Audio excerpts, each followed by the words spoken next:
bem, estamos de volta com o Brasil Urgente para Campinas e região. Seja bem-vindo ao programa se você ligou na Band agora. Daqui a pouco teremos informações sobre 2 presos suspeitos de executarem e planejarem ataques a carros fortes aqui na região de Campinas. Olha, muitos motoristas que passam pela rua Antônio Mendes, no bairro Matão, em Sumaré, enfrentaram uma verdadeira barreira, estão enfrentando ainda essa barreira. Os fios de telefone caíram há uma semana e o trânsito ficou impedido no local. Quem mora ao redor teme acidente grave naquela região. A repórter Andréa Marques foi até lá e traz pra gente o drama desses moradores. Traz aqui pra gente, Marcão, no telão. Ney, aperte o play. Fios pendurados, entrada bloqueada e muito risco. E lá se foi a tranquilidade dos moradores desta rua no bairro Matão e Sumaré. Desde que os cabos de telefone caíram, a rotina mudou bastante por aqui. Porque o barulho à noite, pra gente dormir, porque tem que voltar e vem e volta e passa em cima da calçada. E tira o sono da gente. Ninguém sabe como os cabos cederam, mas desde a semana passada, os moradores lutam para que a empresa de telefonia venha aqui. A bronca da comunidade é que, apesar de todos os pedidos, o conserto não foi feito. Eles passam aqui, dão uma olhadinha e vai direto, embora. Aí vem aqui, dá uma olhadinha e some, não faz nada.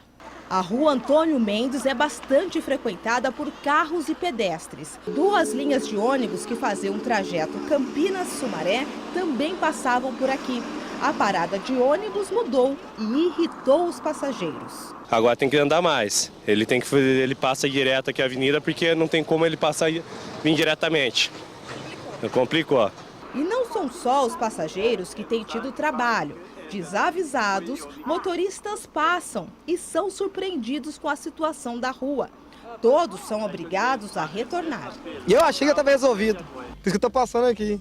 Agora o que você vai ter que fazer? Voltar, dar um retorno, entendeu? Mas fazer o quê, né? Faz quase uma semana, tá desse jeito, ninguém vai resolver nada. Aí você vai tentar passar pelos... Vamos ver se nós passar, alguém vem passar e resolve alguma coisa, né? Senão vai ficar aí apodrecendo aí. Walter insiste. Desafia o perigo e passa por meio dos fios. E a imprudência também aparece por lá. Dona Rosana conta que até a calçada dela virou passagem de veículo. Um risco para todo mundo. Preocupada com a minha calçada, com a segurança, né? Porque esses fios caídos, a gente para chegar com o carro aqui tem que descer e erguer os fios para poder entrar com os carros. O meu esposo tem caminhão. Tem que chamar os homens, as pessoas para erguer o fio, para entrar com o caminhão à noite. Se não tem como, ele tem que dormir na rua. O problema se arrasta desde a semana passada. E para tentar ajudar aí as pessoas que transitam por esta rua, os moradores até improvisaram, olha só. Colocaram um isopor e essas fitas vermelhas até para alertar e evitar assim um acidente mais grave. É muito perigoso uma criança se machucar, um idoso se machucar, a fiação está muito baixa, não só para a gente pedestre, porque os carros também têm que desviar, como praticamente a gente vem de carro, desvia essa rua, porque não tem como passar. Se não tem como passar uma criança de pé, imagina um carro ou um pedestre de bicicleta. Os moradores dizem que as ligações não foram prejudicadas. Carros da empresa passam sempre por aqui. Durante a reportagem, nossa equipe flagrou vários deles, mas colocar os fios no lugar, nada. Se a gente deixasse de pagar os impostos da gente, eles iriam nos cobrar, né? Viriam nos cobrar. Hoje em dia a gente vê até leiloar um imóvel por falta de pagar um imposto. Agora um problema desse daí não tem quem resolva? Tem que ser resolvido. Se existe um setor que não liga para a Procon, para a Justiça, para a agência reguladora, é esse setor de telefonia no Brasil, viu? Esse pessoal não está nem aí. Não adianta falar que a agência reguladora implementou novas regras, que a agência reguladora apertou o cerco. Eles não estão nem aí. Você vai ligar no call center, não funciona, é aquela mesma história de mandar de um atendente para o outro, de um departamento para o outro. E se eu não estivesse vendo essas imagens, eu não iria acreditar que tem um cabo solto, caído no chão, na rua, na calçada, há uma semana, e o pessoal transitando, passando por cima, telefonando e ninguém veio recolher. Você não pode trocar por alguma razão? Pelo menos recolher, cortar as 2 extremidades e não deixar aquilo solto ali. Onde já se viu uma coisa dessa? Se alguém me contasse essa história, eu não iria acreditar. Eu ia falar, não, você está brincando, isso não é possível. Porque por mais incompetente, por mais desleixada que seja uma empresa, ela não iria deixar uma situação dessa durante um período tão grande. Mas eu estou vendo as imagens, né? Eu estou vendo a constatação in loco da nossa equipe e do povo aí falando, dos moradores falando que já cansaram de reclamar. Eles mandaram alguma explicação, Vinícius? Olha, a empresa Vivo Telefônica informou por meio da assessoria de imprensa que uma equipe foi até o local agora à tarde e já normalizou a situação. Olha que legal! Foi agora à tarde, nessa velocidade. Será que é porque a gente fez a reportagem? Será que a empresa sempre vai esperar a população reclamar na imprensa para a mídia fazer uma reportagem, mostrar o problema para depois correr lá e consertar?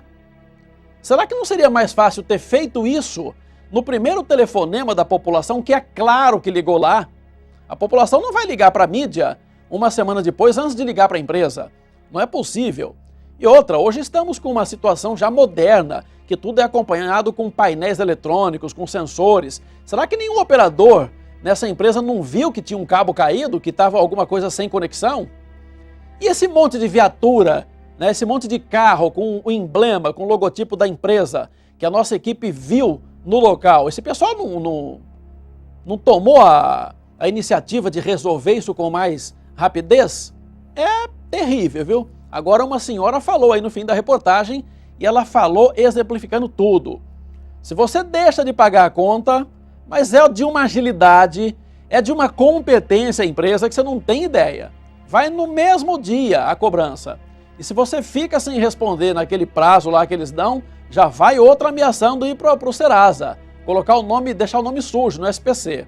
E se você demora, vai para a justiça e dá uma dor de cabeça danada para você resolver a sua situação.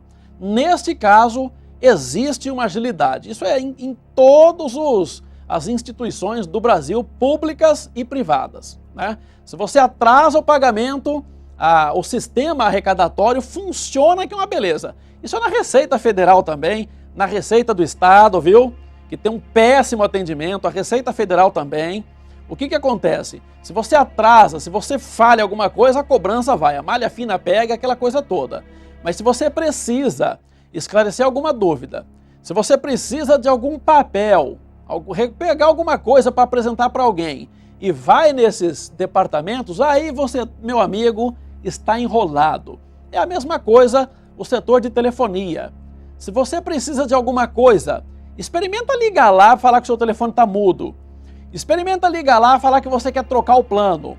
Ou experimenta ligar lá para dizer que você quer suspender o seu plano, não quer mais assinar. Você vai ver a dor de cabeça, a canseira que esse pessoal te dá. Agora atrasa a conta para você ver. Deixa de pagar uma conta e depois você me fala o que acontece.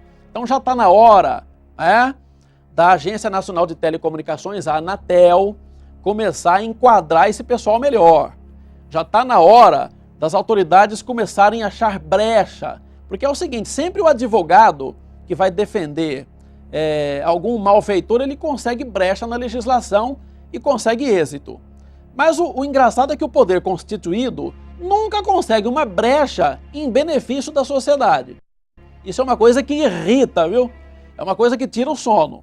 Então, num caso dele, eles vão lá, eles aplicam multa, recorre, não paga, dá prazo, estoura o prazo, não resolve, não aparece um juiz, não aparece ninguém para arrumar uma brecha positiva na legislação para enquadrar definitivamente, executar, bloquear bem, mandar para a cadeia, fazer qualquer coisa, desde que a legislação seja cumprida por esses empresários.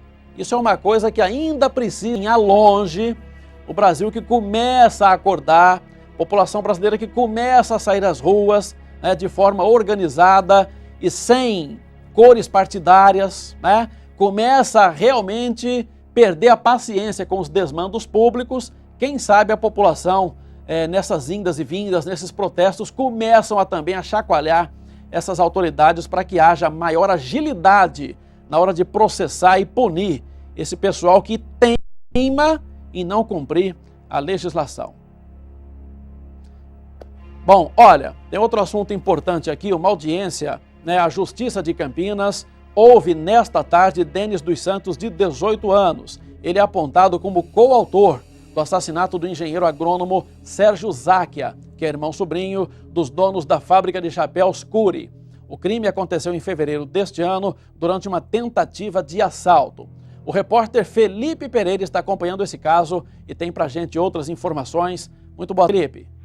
Olá, Sena, boa tarde a você, boa tarde a todos que acompanham o Brasil Urgente para Campinas e região. A audiência ainda não acabou, viu, Sena? Nós temos a informação de que ainda continua, o Denis dos Santos continua sendo ouvido na cidade judiciária aqui em Campinas. É uma audiência padrão, é a primeira audiência desse caso, o caso que aconteceu em fevereiro. Então, nesse momento, não vai sair nenhum tipo de julgamento a respeito disso. Vão ser apenas audiências, por enquanto, para falar aí sobre ouvir justamente o réu, as testemunhas, tudo vai ser ouvido a partir de agora para poder aí o juiz chegar a uma decisão. A gente vê aí a simulação do crime, né, que matou o Sérgio Záquia. 2 bandidos chegaram na casa dele ali no Jardim das Palmeiras, bem perto da rodovia Heitor Penteado, que liga Campinas a Souzas.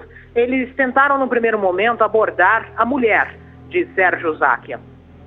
O marido percebeu aí que ela estava ameaçada, ela estava sendo ameaçada, e a imagem do Denis dos Santos, esse que presta depoimento nesse momento na cidade judiciária, isso na época da prisão dele, a prisão que aconteceu há poucos dias depois do crime. Mas voltando à história, o Sérgio Záquia percebeu que a mulher dele passava por um apuro, saiu da casa e começou a gritar. Nisso, os bandidos reagiram e atiraram. Um menor de idade também foi apreendido. Essa imagem da câmera de segurança que mostra justamente o momento em que o adolescente fugia, né, do local do crime. Esse adolescente foi encontrado também tempo depois. Ele é apontado pela polícia, sendo como o autor, de fato, do disparo que atingiu o Sérgio Záquia. Ele foi atingido na virilha e aí acabou não resistindo aos ferimentos e morreu logo depois, até um pouco antes até de receber atendimento, viu, Sena? Um problema, uma tragédia realmente envolvendo uma pessoa de família tradicional aqui na cidade de Campinas. Essa arte feita pelo Stefano Solovijovas ilustra o momento em que ele saiu ali para ajudar justamente a esposa, que deu um grito ao ser abordada pelos assaltantes na saída da garagem. Ela estava indo a uma missa logo de manhã, era um domingo, e acabou sendo abordada ali pelos bandidos. E o menor, que foi detido, né, apontado aí como o autor do disparo, relatou à polícia que ele estava assistindo televisão, o Sérgio Záquia, e ele saiu com um controle remoto na mão, segundo o depoimento desse adolescente, desse menor. E aí os bandidos teriam confundido esse aparelho de controle remoto que ele usava para assistir a televisão com uma arma e acabou, portanto, fazendo esse disparo que atingiu a região do abdômen desse empresário, que acabou morrendo aí, embora tenha sido socorrido rapidamente. É um problema. Agora, essa audiência, né, Felipe, a primeira audiência do caso, ele não deve estar sendo ouvido. Eu acho que é alguma testemunha que está sendo ouvida, né? Não, ele está sendo ouvido sim, viu, Sena? Ele foi levado para a cidade judiciária. A gente não sabe se ele vai falar alguma coisa, se ele falou alguma coisa, mas ele foi levado para a cidade judiciária agora, junto com os advogados, evidentemente, mas ele está sendo ouvido sim, pelo menos na teoria está sendo ouvido junto com outras testemunhas que acompanharam toda a ação.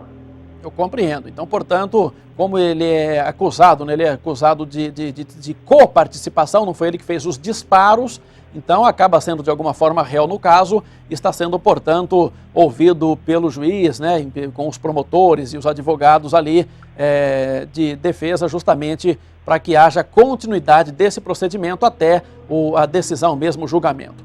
Muito bem, obrigado, Felipe Pereira, pelas suas informações por enquanto. É um caso que realmente abalou a cidade de Campinas, lembrando que esse empresário, né, o Sérgio Záquia, é parente, né, ele é irmão-sobrinho dos fundadores da fábrica de chapéus Cury, que ficou famosa mundialmente, né? A fábrica que já fechou em Campinas, né? Teve problemas aí financeiros, depois de muitos anos acabou fechando as portas, mas na década de 80 especialmente ficou famosa por fabricar ali aquele adereço, o chapéu usado pelo Harrison Ford na série Indiana Jones, a série de filmes, né? Indiana Jones, feita lá, produzida em Hollywood. Infelizmente, acabou morrendo aí de forma trágica e, por que não dizer, de maneira banal, né? Assassinado aí durante uma tentativa de assalto no momento da abordagem da mulher. Ele que assistia a televisão no sofá da sala, acabou tentando socorrer a mulher para ver o que aconteceu, porque ela deu um grito E é claro, a pessoa saiu ali fora sem saber o que estava acontecendo. Se ela viu um bicho, se escorregou, se caiu, qualquer coisa assim, ele saiu com o controle remoto na mão, acabou sendo alvejado e os dois bandidos foram embora correndo sem nada levar. Uma história realmente lamentável. Bom, vamos mudar um pouquinho de assunto. Terminou também de maneira trágica a procura por um homem que estava desaparecido desde o início da semana passada. O representante comercial Desimar de Castro, de 38 anos, foi visto pela última vez em um bar em Campinas. A repórter Lícia Manjavar, que acompanhou o caso e traz pra gente as informações. Ney, aperte o play. Foram 5 dias de desespero. Sem notícias do funcionário, esta mulher pediu a ajuda da Band. Quem pegou ele, pelo amor de Deus, ele tem família, ele tem 3 filhos, um filho suspeito de câncer. Nós estamos desesperados, ele é um rapaz que ele precisa viver, ele tem muito o que fazer nessa vida ainda. O representante comercial Desimar de Castro, de 38 anos, desapareceu no dia 20 de julho, depois de ir a um bar no bairro Guanabara, em Campinas, com um amigo. A ausência foi notada na segunda-feira, quando ele não apareceu para trabalhar. Começava então uma busca por qualquer informação que apontasse o paradeiro dele. A primeira providência que nós tomamos foi registrar no 190 e pedir o rastreador do carro. O rastreador do carro foi desativado na altura de Americana no dia 21. Só que os bandidos continuaram utilizando o Sem Parar. Então nós conseguimos acesso ao Sem Parar e vimos que ele foi levado para Ribeirão Preto. Em Ribeirão Preto, Simone Bertucci, que era a chefe de Desimar no trabalho, conseguiu esta foto. O homem que aparece teria sacado R$800 do representante comercial. Lá em Ribeirão, foi utilizado, segundo o banco, passou as informações, foi retirado 2 valores, um de R$700 e um de R$100 da conta em caixa eletrônico, um no Alto Posto Maravilha e o outro na rodoviária de Ribeirão Preto. Com medo do que poderia ter acontecido com o funcionário, Simone foi à delegacia e fez um boletim de ocorrência. Mas as horas passavam e Desimar não aparecia. A empresária fez contato com o serviço de rastreamento de veículos para verificar por onde ele tinha passado nos últimos dias. No Sem Parar, dava que ele tinha passado pela rodovia Anhanguera e tinha sumido em direção a Leme, que foi o último pedágio que ele passou no Sem Parar. Depois eu creio que as pessoas que o sequestraram jogaram fora o Sem Parar. Tanto empenho era para achar Desimar ainda com vida. A esperança era de que ele estivesse vivo. Aí nós fizemos o apelo na Band, porém continuamos não conseguindo localizar o corpo. Mas na quinta-feira veio a pior notícia. O corpo do representante comercial foi encontrado na Vila Enema, em Hortolândia, com sinais de enforcamento. Ele foi enforcado com uma corda e uma alça de bolsa de mulher foi amarrada nas mãos dele. Ele estava amarrado e ele foi enforcado. O carro de Desimar foi achado em Ribeirão Preto. O carro dele só está acidentado, porém ele não foi roubado, nem o GPS do carro foi retirado. Por que ele morreu? Então ele morreu por nada? Desfecho trágico, mas agora cabe à polícia remontar, né, esse passado aí, esse cenário pretérito, para verificar o que efetivamente aconteceu. Agora, tem alguns elementos que possam ajudar a polícia a compor esse mosaico, a compor esse quebra-cabeças, né? Tem aí a questão do rastreador, tem os pedágios, né? Tem o sistema de rastreamento que em determinado ponto funcionou antes de ser desativado, tem a questão da fotografia de um homem sacando dinheiro na conta, né, desse representante comercial, e tem também essa questão do carro que apareceu em outra cidade. Então o corpo apareceu numa cidade, ele desapareceu em Campinas, o corpo estava em Hortolândia e o carro em Ribeirão Preto. É isso, Vinícius? É isso? Então o corpo foi encontrado em Hortolândia, o carro em Ribeirão Preto e ele desapareceu em Campinas. Quer dizer, tem toda uma triangulação de informações que vão certamente servir de base para que a polícia consiga identificar e prender, né, o autor ou os autores desse crime, né, desse assassinato brutal. Ele acabou enforcado ali, pelo menos com marcas de enforcamento e existem ali indícios de que teria mulher participando dessa cena do crime, já que ele estava com as mãos amarradas por uma bolsa, né, feminina. De qualquer maneira, tem aí um trabalho importante da perícia, né, da polícia, da polícia judiciária para tentar chegar à elucidação desse crime. É uma pena. O homem deixa esposa, deixa filhos, né? A gente até o último momento aqui, claro, pensava com esperança de que ele iria ser encontrado sem maiores problemas. Às vezes a pessoa passa mal, tem um mal súbito, tem alguma coisa, está no hospital, ou por algum motivo ele estava chateado, saiu de casa e depois vem a informação de que ele voltou, que deu sinal de vida, fez um telefonema e aí todo mundo fica tranquilo, pelo menos sabendo o paradeiro, sabendo o que aconteceu. Mas, infelizmente, acabou sendo achado aí o corpo, reconhecido pela polícia e, portanto, ele de fato morreu, foi assassinado. É uma pena, é um fim trágico, era um desfecho que realmente a gente não tinha nenhuma vontade de transmitir aqui para o telespectador do Brasil Urgente.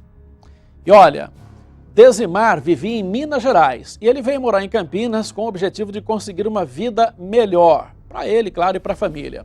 Ele tinha deixado a família na cidade mineira de Carmo do Rio Claro e mandava dinheiro para a mulher todo o mês, né, para a mulher e para os filhos. Alicia Manjavac traz também a continuação dessa reportagem. Ney, aperte o play. Ele é uma pessoa muito boa, ele era uma pessoa simples, humilde e com um coração enorme, não tinha por que matá-lo. Um homem de 38 anos, pai de um menino de 8, que mora com a mãe em Carmo do Rio Claro, em Minas Gerais. Em busca de novas oportunidades de trabalho e de um salário melhor, Desimar de Castro se mudou para Campinas e sempre mandava dinheiro para a família, que continuava morando no outro estado. Não pode matar um pai de família com 3 filhos, uma pessoa trabalhadora. Que mundo nós estamos, por favor. Aqui ele conseguiu um emprego de representante comercial de uma empresa de lingeries. Durante 9 anos, entregava peças íntimas às mulheres que revendiam às clientes. Carismático, ele conseguia conquistar a amizade de todas e as vendas iam muito bem. Mas durante uma noite de folga, depois de sair para beber com um amigo, Desimar desapareceu. 5 dias depois, o corpo dele foi encontrado na Vila Enema, em Hortolândia. As mãos estavam amarradas com uma alça de bolsa feminina e no pescoço havia sinais de enforcamento.